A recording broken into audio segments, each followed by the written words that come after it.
नमस्कार, मी संतोष सुतार आणि आपण पाहतात सीएल माझा. दौलत साखर कारखाना चालवण्यास घेतल्यापासून काही ना काही कटकारस्थानी करून आम्हाला त्रास देण्याचा प्रयत्न सुरू असून आता तर दौलतच्या मालमत्तेतील 40 एकर जमीन एका संस्थेला बक्षीस म्हणून देण्याचा प्रयत्न सुरू आहे, असा गौप्यस्फोट दौलत अथर्वचे चेअरमन मानसिंग खोयाटे यांनी केला. ते कारखाना कार्यस्थळावर आयोजित शेतकरी मेळाव्याप्रसंगी बोलत होते. श्री खोराटे यांनी हा गौप्यस्फोट करताच उपस्थित सभासद शेतकरी वर्गाने संबंधितावर कारवाई झालीच पाहिजे अशी मागणी देखील यावेळी करत तसा ठराव घेण्याच्या सूचना केल्या. तुम्हाला एकच मी आज घटना सांगणार आहे. आता एक 10-12 घटना आहेत. मी एक मुद्दाम म्हणून तुम्हाला आज सांगणार आहे. एक 10 ते 12 घटना आहेत ज्या माझ्याकडे पूर्ण प्रूफ निश्चित आहे. पण त्यातली एकच गोष्ट एवढ्यासाठी सांगत आहे की तुम्ही चौकस राहा. ह्या कारखान्यावर गेल्या 9 वर्षात बंद होता, त्याच्यानंतर 5 वर्षात गल्ला मारण्याचा खूप प्रयत्न झालेला. आज सुद्धा होतो. ज्यावेळी होता त्यावेळी झाला असेल, माझं काही घेणं देणं नाही. 2010च्या अगोदर माझं काही घेणं देणं नाही. त्यांनी काय केलं असेल लपलाप त्याला. पण आज सुद्धा इथं या कारखान्यावर गल्ला मारण्याचा प्रयत्न होतो. कारण शेतकऱ्यांना उडवलं. आज तुमच्या तोडणी कामगार वाहतुकांना बुडवलं. ती सगळी अर्थात माझ्याकडे देणे आलेले आहेत, देणार आहेत. जी आलेले आहेत ती मी देणार आहे. पण तुम्हाला माहित नसेल की काही दिवसापूर्वी एक प्रूफ आहे माझ्याकडे. ह्या कारखान्याची 40 एकर जागा परस्पर एक संस्थेच्या नावे लावून घेण्याचा प्रयत्न झालेला.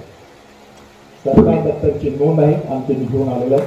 ह्या 39 वर्ष जेव्हा मी माझ्या नावावर रजिस्टर झालेली जमीन आहे, त्या अर्थी 39 वर्ष इथं दुसरं कोणाचं काही करायचं असेल तर आमच्या परवानगीशिवाय होऊ शकत नाही.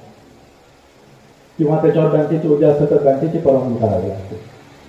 मला एक समजत नाही, 3 एप्रिल 2024 रोजी मागणी केली जाते. 3 एप्रिल 2024, 2 महिन्यापूर्वीची गोष्ट आहे. मागणी केली जाते आणि लगेचच त्याच्यावर अप्लाय केलं जातं. ऑनलाईन ऍप्लिकेशन असते कदाचित. तहसीलदार साहेबांच्याकडून माहिती मिळेल मला याच्याविषयी. लिहून देणारा चेअरमन दौलत सहकारी साखर कारखाना, तिथं पुढं नाव लिहिलेलं नाही, मला माहित नाही का. लिहून घेणारा विश्वस्त दौलत साखर हे चंदगड दौलत विश्वस्त संस्था हलकर्णी चंदगड तर्फे विशाल गोपाळराव पाटील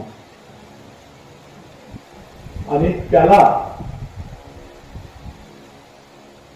तर्फे कार्यकारी संचालक श्री मनोहर लक्ष्मण होसुरकर आहे तिथं. त्यांना पण मी जाब विचारणार आता. ही 40 एकर जागा तुम्ही कोणत्या आधारावर लिहून द्यायला सांगताय हो? त्या जमिनीवर आज तुमची मालकी आहे का? बर, दुसरं मला विचारायचं आहे, तुम्ही यातले बरेचसे सभासद आहात. ही गोष्ट करण्यापूर्वी सभासदांची परमिशन घेतली पाहिजे की नाही? हा, बर, ह्याच्यामध्ये इतर डायरेक्टरांची परमिशन घेतलेली आहे का? डायरेक्टर साहेब पण एक आहेत तिथं, कदाचित त्यांना सुद्धा माहिती नसेल. मग हे चाललंय काय? 40 एकर जागा परस्पर चेअरमन दौलत संस्था कारखाना विश्वस्त संस्थेच्या नावे करा म्हणून ही सरकार दप्तरची नोंद आहे आमच्याकडे. आणि त्याला हे मनोहर लक्ष्मण होसुरकर त्याला परवानगी देत आहे. हे कोणत्या आधारावर दिलं? आम्हाला का नाही सांगितलं? का नाही विचारलं आम्हाला? आहे तुमच्याकडे याचं उत्तर? कारखाना बंद पडला. हा, म्हणजे तुम्ही 2010 पूर्वी बुडवलात. आता तुमच्या ताब्यात नसताना सुद्धा तुम्ही बुडवायचे प्रयत्न करताय का? साहेब, हे जो लिहून देणार आहे आणि लिहून घेणार आहे याला जाब विचारला पाहिजे. आणि मी का म्हणतोय, कारण ही जबाबदारी माझी आहे. 39 वर्षात जसा मी कागद घेतला होता तसाचा स्वतः कोरा कागद मला त्यांना द्यायचा आहे. मी कसा कोरा कागद देऊ शकणार जर का 40 वर्षात यांनी घेतलं, 40 एकर ह्यातली जमीन त्यांनी घेतली तर? हे चाललंय काय?